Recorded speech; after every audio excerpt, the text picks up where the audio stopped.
So today I'm going to recreate this page that I did in my monthly art journaling class. We did this page this month and I'm doing it for a live on the Pentart USA page, and I wanted to have an edited version because there will be a lot of questions. I'm hoping there will be a lot of questions on the other page, and this way if you just want to get down to how do I create this page and not have to listen to all the questions, then you can watch the edited video.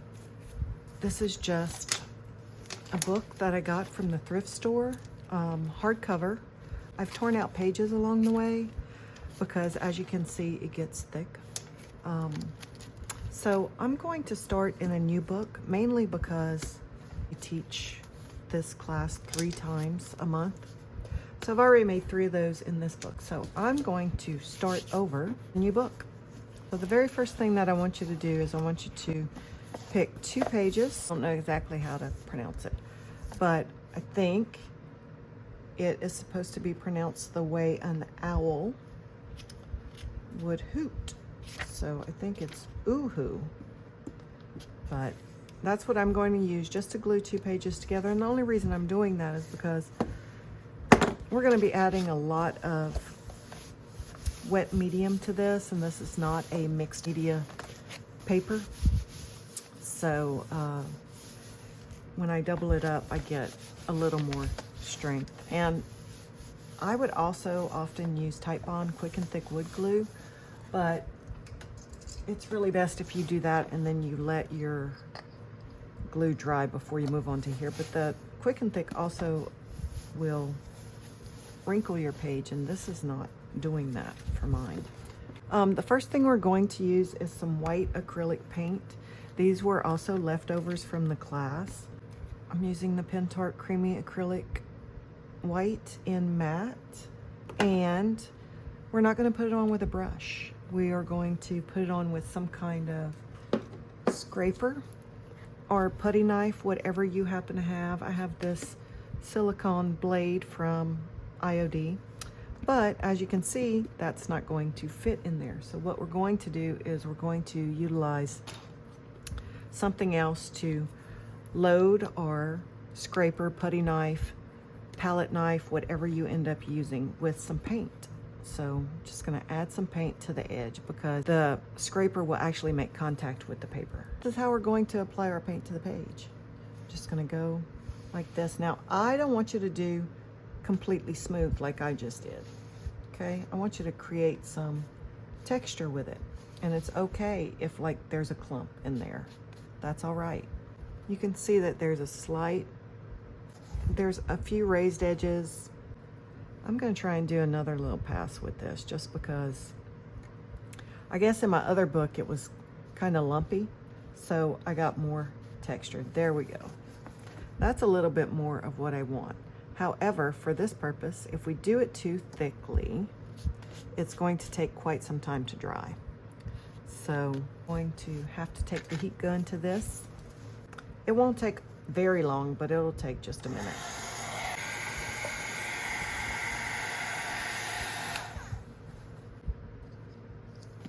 So now I'm going to use some Distress inks from Tim Holtz. I'm going to use the Oxide inks. And look, the main thing is you're not even going to see the majority of this. The reason why I use the Oxide inks on my page back here, I did that because my art journaling people needed to see what the Oxide inks would do. Okay, I sell these items in my booth locally, so I wanted them to see what they would do. You could use paints in the background for this. You could use glazes, you could use some other inks, whatever you happen to have. It doesn't have to be these specific inks. I am going to go ahead and show what they do when they react with water, or at least I'm going to show you a little bit of that. We just took a couple of colors and blended them together, but again, you're not going to see the majority of what is happening on this page because we're going to add so many layers, you won't see them.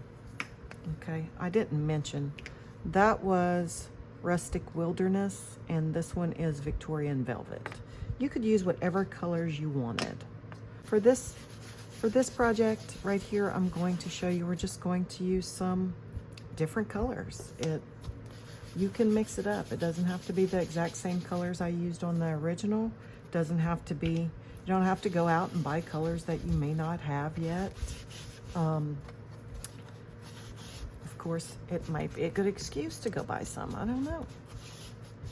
Seeing a little bit, I don't know if you really can, but you can see a little bit of the texture that we created with the paint in the background by applying it with a putty knife or a scraper as opposed to just putting it on with a paintbrush.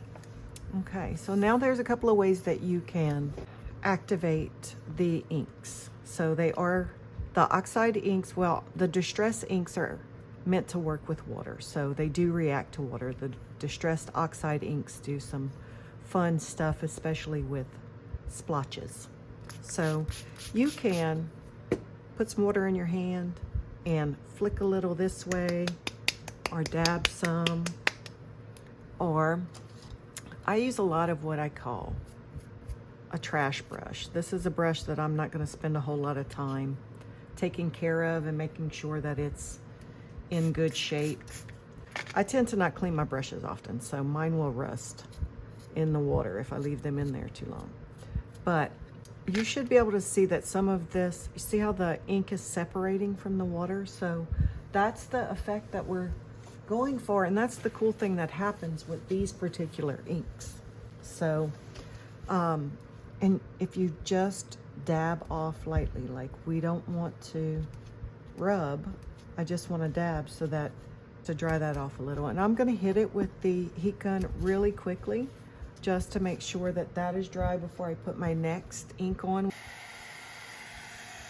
We are going to put some modeling paste over this, and because these are water reactivated inks, we may get some reactivation. The modeling paste is not water, but it is a wet medium, and we're going to put that wet medium over our inks. So you may get some bleed through. So there's some of the brown that's coming through here, and I think you can see it a little bit more, like there's some of the inks coming through on this particular stencil. And I think that's quite a cool effect. So it doesn't bother me that it's doing that. I like that it's doing that. So now I'm just going to use an archival ink, and the reason why I'm going to use archival is because I don't want this one to react with water. This one's Vintage Photo. What I want to do with this is I really just want to try to hit some of the high points, the peaks, and bring out that texture that we created with our paint. So just going to ink it up and rub over. Like this is going to be a really good example of how you highlight that texture that we created with the paint put on with the putty knife as opposed to a paintbrush. And I'm going to do this over here as well. Just a little bit. It doesn't have to be a lot. Just adding layer by layer by layer. We are going to cover up these words. You probably won't even see them, and if you do, it's just going to be background. So the next thing I'm going to add in the background is a stamp, and you could use any stamp. I just happen to have, I had the big distress stamp from IOD. It used to be big 12 by 12 sheet, and I just cut mine up. Now this distress portion comes in the IOD vintage texture stamp, so you actually get 4 different textures in the one pack, which is a better way to do it because nobody was really using a 12 by 12 stamp all at one time, because you just want little hints of this. So here I'm using the archival, I'm using an archival ink. This is Black Soot, and I just want to add some distress marks here and there. Again, you're not going to see most of this, right?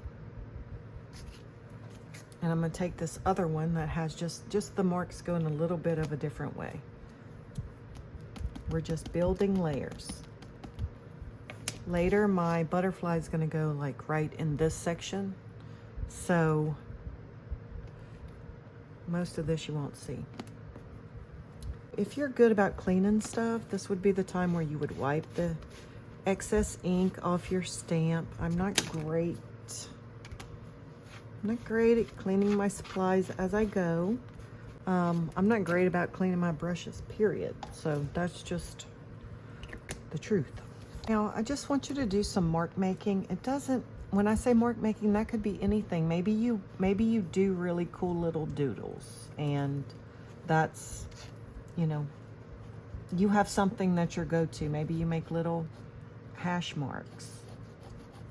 Doesn't matter, but we're just going to start adding some doodles. You could even have some thoughts in your head and write them in a really messy script just so that you get it out of you, whether it's a positive thought or a negative thought, but you just get it down on paper and then there it is, it's out.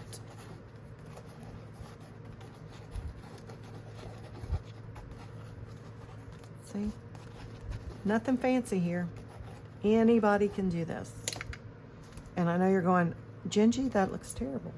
But like I said, it's like minimal. Minimal. You see those in the background? Some of these black spots are splatters, some are the stamp. I mean, it's minimal in the long run of what you actually see. But this way you get to play, you get to see how inks and things interact. We may get some bleed through from this pen when we put our modeling paste on. So many different things that can happen. It's one of the reasons why people ask a question like, why did my paint do such and such? Or why did my transfer do this? And it's hard to answer those questions because products do interact with each other and different products interact differently with each other. So there's a lot of possible reasons for things like that to happen. Okay, now this is Pentart Shimmer Glaze, and it is gorgeous. So a glaze is a translucent paint. So typically when you use a glaze, you will put it on and you tend to wipe it back. It's thin so that you'll see whatever's underneath, you'll see that come through. And that's the point of a glaze, is that you want it to be translucent because you want to see through it. Now, yeah, mine's kind of old and clumpy, but try to ignore that. And here we're just going to use some to kind of highlight the edges of our page, because remember, you're not going to see a whole lot. Now you see, like, I got bleed on there because that gel pen that I was using is not waterproof. Again, I'm not super concerned about it because I can go back later and add other inks. I could add some paint. I could do another layer. I can make sure that my cheesecloth goes on there. There's different things that you can do. Okay, now that was a minimal amount, but save your gold shimmer glaze brush for later. Okay, because we're going to use it again when we do the butterfly. Then you can pop it in a little plastic bag to save for later. And you can use whatever stencil you want. It's totally up to you. This was one that I used the other day. I have different stencils from different companies. I'm a fan of the Finnabair stencils, but I also like the Decoupage Queen stencils. They're thick and they work well with raised stenciling. This was a stencil that I used originally, so I don't think I'm going to use it again. That one's called By the Numbers. This is also a Finnabair stencil. Decoupage Queen has one called Spring Damask. I would say Damask. Other people say Damask. So when I went to interior design school, it was Damask. Yes. So this is Spring Damask, which would be lovely on here. And we might do that. We are doing butterflies, so I'm not so inclined to do butterflies in the background, but that dragonfly might be fun. Let's try the dragonfly. Let's see what happens here.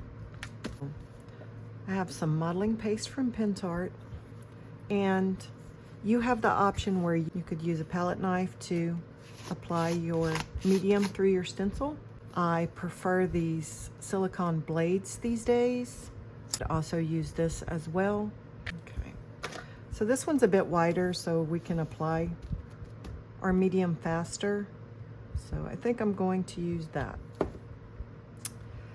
You could spray the back of your stencil with some spray adhesive, but I'm not going to do that on this. So I like to have my medium at the tip of my silicone brush, and then I want to start at about a 45-degree angle, and then I'm going to pull it down. Okay, and then here I picked up what was there, and I'm just going to add some more over here on the end. Now, I have to kind of squish this down to get in the corner of my book here. And we're probably going to get some bleed underneath the stencil right there, but that's okay. This is not going to be perfect. Again, most of what is happening over here is background, so you won't see it. Now, the other thing I like to do is I like to take my scraper at 90 degrees and lightly go over the top of the stencil, and that way I pick up the excess medium, and then I can take that medium and move it to a different spot. Okay, so excess medium, and then I can move it to a different spot. You might have to get some more, but I'm just kind of trying to use up what I have on my silicone brush. Okay, this got a little thin right there. That got a little thin right there. I think I pulled it all up, so I'm just gonna add a little bit more, put it back. Okay. Ta-da! It's very, very pretty. Now, you need to clean your stencil immediately. I have a bucket off camera with some Dawn dish soap that I'm gonna drop my stencil in. The thing is, we wanna get all the texture medium out of the holes. That way it doesn't impede anything that we do in the future. Now, this also needs to dry, but we'll have some time for it to dry on its own while we work on our butterfly. So now we can set that aside to dry. So I have pre-stamped butterflies. The butterflies are from the IOD butterfly stamp, and I used the biggest one that was in here. So I had pre-stamped a whole bunch for class, okay, just stamp. And then what I did was I actually did both wings so that depending on which side of their book people chose to put their butterfly on, they could either pick, it would be this side, or if they were doing this page, they could do this side. My butterfly is going to hang off on this side, so I'm going to paint this one in. And the colors that I'm going to use are rapeseed. We'll use white and black for splatters, and then we're going to use some of the Wall-Azur antiquing gels. So this one's patina green, umber, and light rust. And we're going to need the tiniest amounts of these paints, like teeny, teeny, tiny. Because basically we're doing a watercolor. I can't draw, I can't paint things that are realistic, but I tend to know how to cheat. That's what I tell people, I know how to cheat. So like, we're not gonna need more than that. And yes, I have yellow paint on there, I don't care. It's gonna be all right. Now, I do wanna pick up the rust color, so I will wipe my brush off a little bit, but I am only going to use one brush for this whole process here. This one's light rust. There's another one that's, I think, just called rust. So you can use whichever colors appeal to you, okay? I think these butterflies are supposed to be monarchs, but these are gingy butterflies. They get to be whatever color I want them to be. So, you know, I don't know if you have Elizabeth butterflies or Sally butterflies or Nika butterflies. I Everybody, get butterflies. Make them your own. It doesn't matter what color they are. Okay. And then the tiniest, like when I say tiny amounts, I'm not kidding. Like we need some tiny amounts. We're not going to use much. This is going to be a bit of a messy painting process, and it's going to look terrible, and eventually it will look fabulous. So that you just kind of got to trust me on. So we want to be able to see the lines because we're going to go back in and draw our lines back in later. So we need watered down paint. Of course, acrylic paint is going to be more opaque than those glazes were. We discussed that earlier, that the glazes, like the shimmer glaze, is translucent. So I'm adding water to my yellow to make it more translucent, and I'm going to add a lot more yellow so that I can kind of fade this out. And then I'm just going to take my finger and fade it out a little bit. Now this is not fabulous watercolor paper, so it can't take a ton of water. I really do want this watered down a good bit, so because I don't want it to be the same intensity of yellow everywhere. Okay, and we're just throwing some color on there. Don't worry about things too much.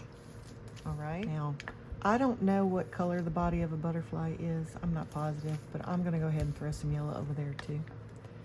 Now, I still have yellow paint on here. It doesn't bother me. I'm not worried that I have yellow paint on here. So I'm gonna add some of the umber. And for me, I'm gonna do my darkest color along the edge. So, and it doesn't matter, I can go outside these lines, it's fine. I just mainly wanna be able to still see my lines.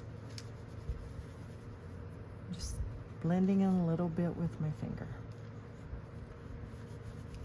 Okay, because if you look at a butterfly, things don't just stop and start in a certain spot. Nature has very few straight lines.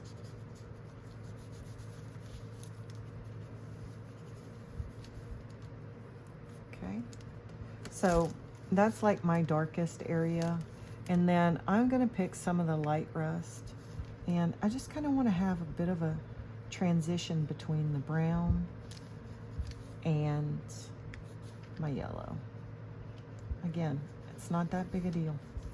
You do it whichever way you want to do it. Maybe you want to paint it in a little bit more fully and make those color transitions happen better, prettier. Okay, like I said, this is going to look bad before it looks better. So we just trust the process. This is where we play and we experiment and we just see what happens. This paper is getting pretty saturated, so it's something that you need to be aware of when you're working with this is a mixed media paper, but it's not a high quality one. Okay, so now I'm going to come back in with that patina green, and that's the color that I do like the most. And instead of blending this way, I'm going to try and blend back that way. So I want more intense color here, and then I'm going to try and just blend some of it in that way. And it can overlap, it's totally fine.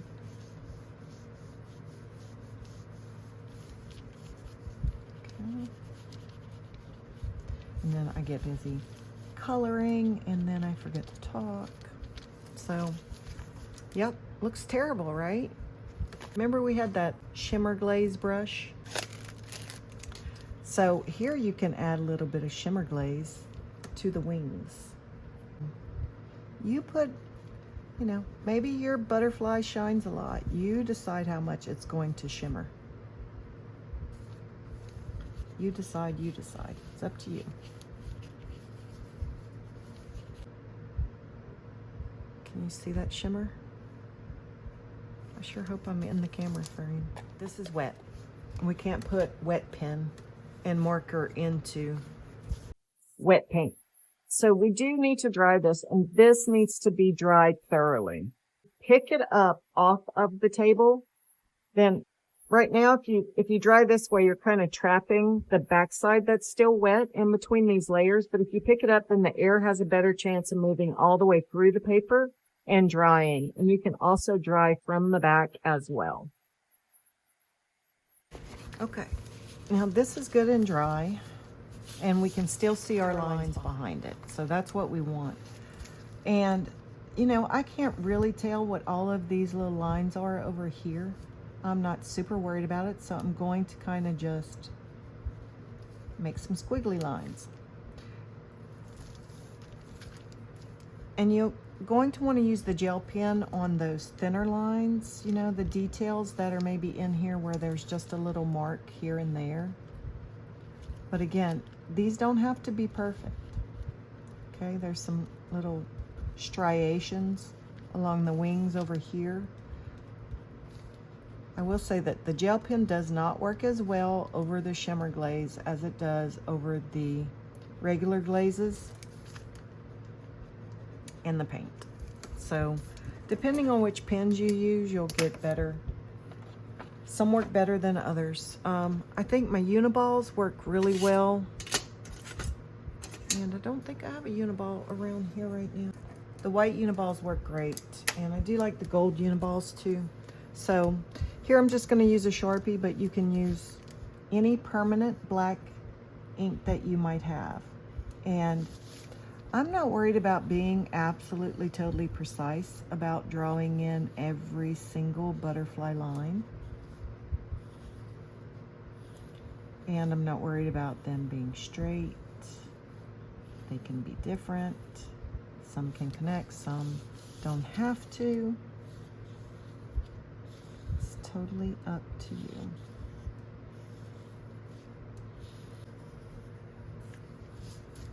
See, like that one, I didn't even go over right there. Well, you know what? I don't care. It's all right.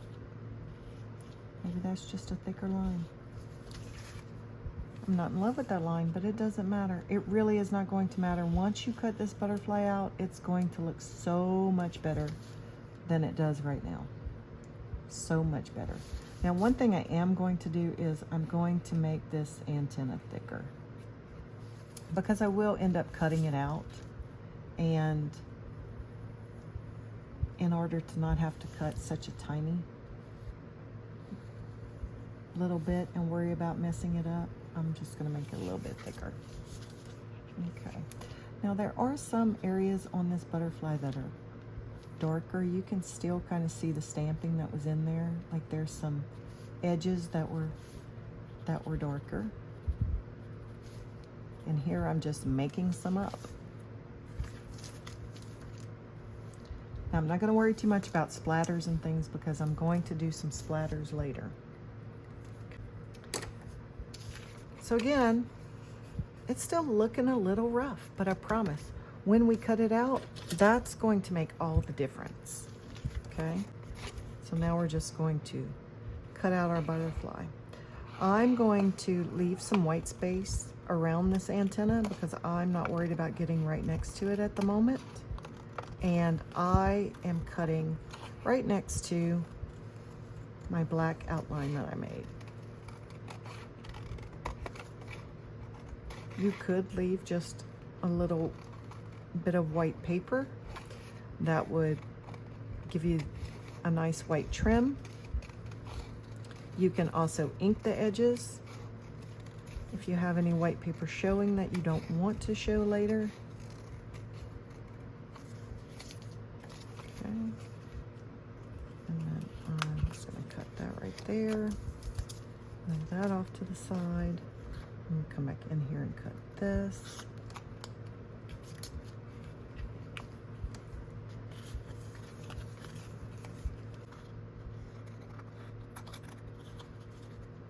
I want my fussy cutting scissors, because those do cut all the way to the tip. There we go. Now, if I wanted to, I could come in and draw that line black, or I could ink it, or I could even trim it a little bit more, but I'm not super worried about this. When it's in the book, nobody notices this. Doesn't it look better once it's cut out? But now you want to get your book back. Okay. So now this is going to end up on our page. Now, could you just put your butterfly on your page? Well, you could, but it's all similar colors and there's no contrast happening here. So I have a piece of cardboard and I'm going to use that to create some contrast. But even with the cardboard, sort of the same colors that I had going on. So I'm going to use some cheesecloth, and then that will create a separation between my butterfly and the background. And not only will it add another layer of texture and depth, but it breaks up the brown on brown. Okay, so first thing I need to do is figure out this cardboard's way too big, but I want to pull the facing paper off. So I want to expose the corrugation that's on here. And I don't care if it comes off perfectly. I prefer that it doesn't. I would rather it leave some behind, so I like the way that looks. And then I know it's too wide. You know, I know I want it something like this. So I do kind of like that. I'm not sure I like the straight edge at the bottom, but I may keep it. We'll see. But I like to also take some of the facing paper, because maybe that'll help me break up that straight line at the bottom. I kind of like that. So you'll play around with how you lay it out. You know, I've already done this. This is my 4th time at this point, and I'm gonna do it a 5th time tomorrow. So I've played with this a lot. So I know what I want my layout to be, but maybe you want it to be something different. Like maybe you spread this completely and totally out.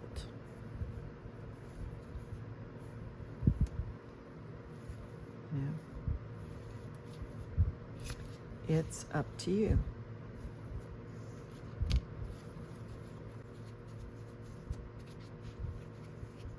Okay. Oops.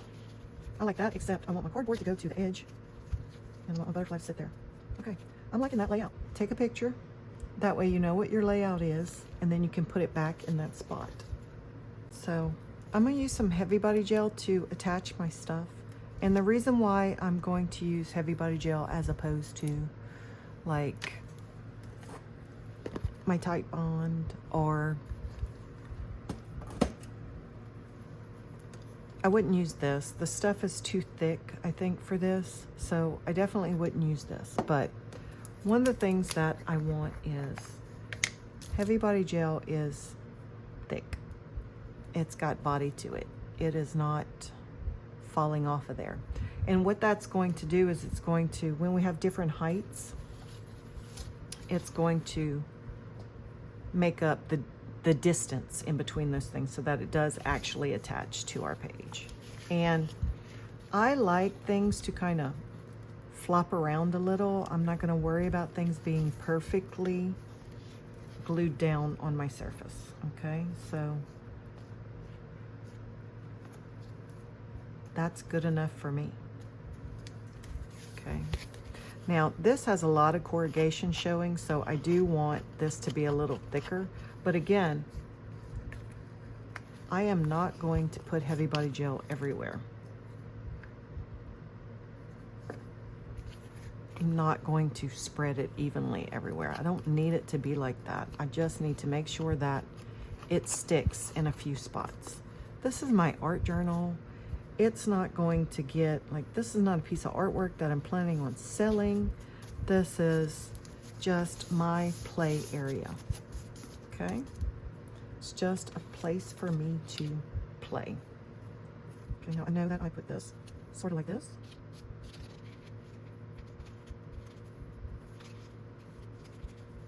Yeah, I think I'm good with that. So I'm really only going to put some heavy body gel like right there, and I'm gonna push this down into that. Okay, I may need to put just a little bit right there. A little bit right there. Put some right there, and then I'm gonna put a little bit just right here so it kind of keeps that curve, but I don't want to put it right there because I want that to move around. Okay, And then the same for my butterfly. I didn't like the way it was interfering with my antenna there. Okay. Yeah, I think I'm happy with that. Now with the butterfly, I want this to stay down. I don't want the antenna to stay down, and I might put some like right in here. So I'm looking at putting heavy body gel here, here, and here. But I want this to flap around a little. That does not bother me at all. Okay. Now, you see how the heavy body gel has dimension and it's sticking up? It's not spreading out and getting thinner. It's not doing any of that. So I know, so I have this corrugation right here. I want to make sure that I make contact there. Okay.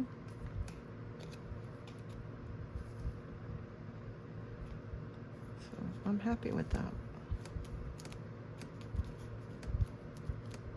No, I might want that to stick down a little bit more, so I'm just going to take the back of this.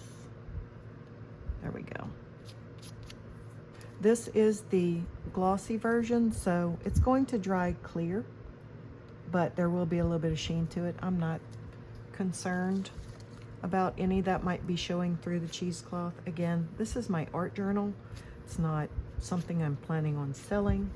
I like to add black and white splatter. So I'm actually going to use the tiniest bit of black paint. This is creamy acrylic again. Some water. I should have put the black paint on the trash brush because that's the one that I really want to use. Because this will let me flick. I like this better.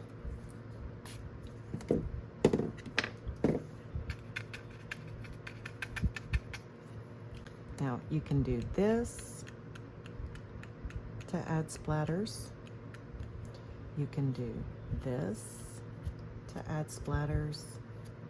If there was anything that you wanted to make sure that didn't get splattered, you can cover it up first. Now the thing with splatter is it's going to go everywhere. Cover up your workspace if you want to make sure you don't get splatter everywhere.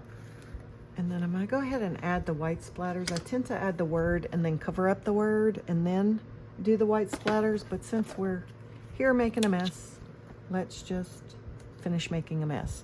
I'm gonna get it because I have black on that other one. I don't want to put white on there because then it's going to be gray splatter. It's going to add some water to my palette. You may not be able to see this on screen, but I'm just adding some water to that, and then you'll do the same thing. And this one, a lot more subtle. I'm getting a few little white splatters here and there, but not as much as before. And the main reason for that is probably because it's not quite as wet as the other one was. But if you dilute it too much, then you lose your white once it dries. So I feel like it's just not quite right. I'm gonna add a little bit more white.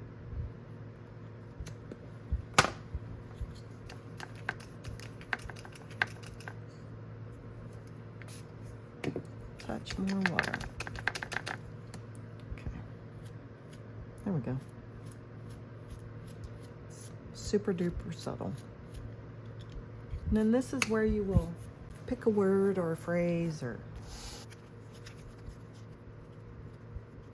I like that one.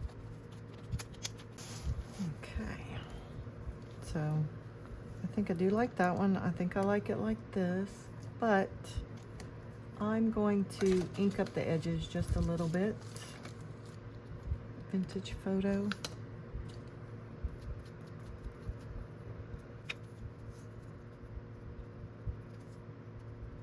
Oh, I didn't mention it. This is a Tim Holtz, I think it's Ideology tiles. I think they're quote tiles or something like that they're called. And this one's called Theories. So I'm really liking those. I like a lot of the sayings that they have. They speak to me.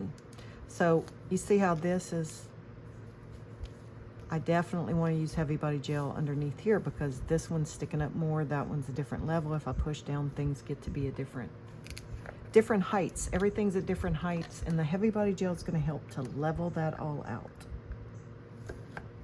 Okay, so I think I need more height on this side less probably over here, but I think that's enough.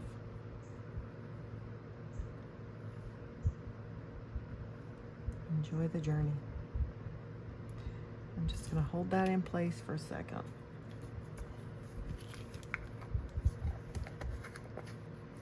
Now, you can come back in and clean up with a brush if you want, or you can just scrape off a little bit of the heavy body gel. Again, this is the glossy version. It will dry clear, but it will leave a little glossy sheen behind. But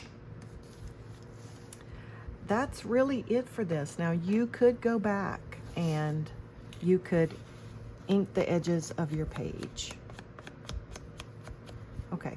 I do like vintage photo, but I gotta say, it's just not dark enough for me. I'm gonna get some ground espresso because the vintage photo is just not dark enough. Just not doing its thing.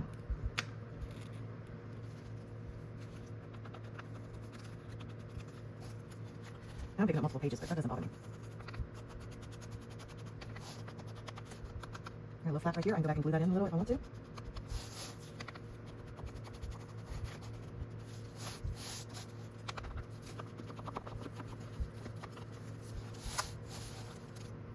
And I think that's our completed page. Thanks for watching. Follow my YouTube channel for more tutorials.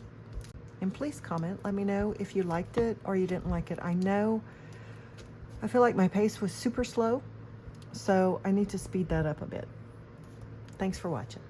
I so very much appreciate you watching this far, and I would love your feedback because this was my first video where I talked and created at the same time. So any help you can give me to make them better would be wonderful. I'm Gingy with Louisiana Creations. I hope you loved it.